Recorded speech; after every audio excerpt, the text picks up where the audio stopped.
જેલમાં નાખવામાં આવ્યો, મને ડરાવવામાં આવે, ધમકાવવામાં આવે, મારા પરિવારને જેલમાં નાખવામાં આવે, અમને કહેવામાં આવે કે ભાજપ સામે તમારે બોલવાનું નહીં, અમારા સાંસદ સાથે તમારે લડવાનું નહીં, અમારા પોલીસ અને કલેક્ટર સામે તમારે લડવાનું નહીં, તમારે આદિવાસીઓ માટે બોલવાનું નહીં.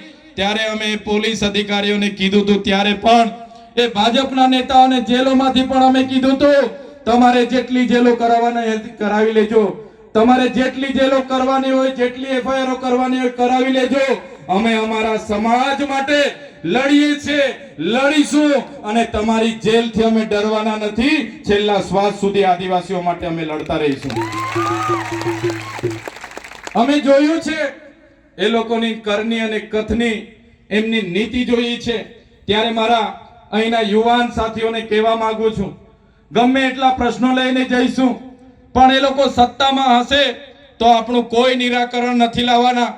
ત્યારે એ લોકો પરથી આપણે જે ખુરશી છે, સત્તા છે, એ આપણે ખોચી લેવાની છે. આજે ગુજરાતનો તમામ વર્ગ આ સરકારથી ડરે છે, આ સરકાર સામે બોલતા અચકાય છે.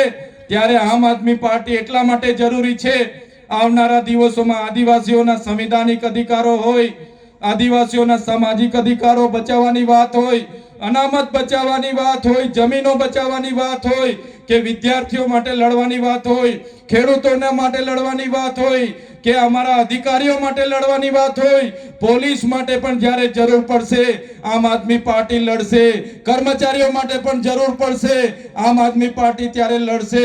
એટલા માટે આમ આદમી પાર્ટીનું મંચ અમે લઈને બેઠા છે. અમારું કામ નેતૃત્વ પૂરું પાડવાનું છે. ત્યારે મારા વડીલો, મારા યુવાનો, હવે પરિવર્તનની લહેરમાં આપ સૌએ જોડાઈને આપણી પરિવર્તનની શરૂઆત આપણા તાલુકાથી કરવાની છે. ત્યારે સૌને મારા વધારે વાત હું નથી કરતો. આજે જે કાર્યક્રમમાં અમને આમંત્રિત કર્યા અને આપ સૌ દૂર દૂરથી અહીંયા પધાર્યા છો, ઉપસ્થિત થયા છો, બસ આ જ પ્રકારનો તમારો સહકાર, તમારા આશીર્વાદ અમારી સાથે બન્યા રહે અને આવનારી તાલુકા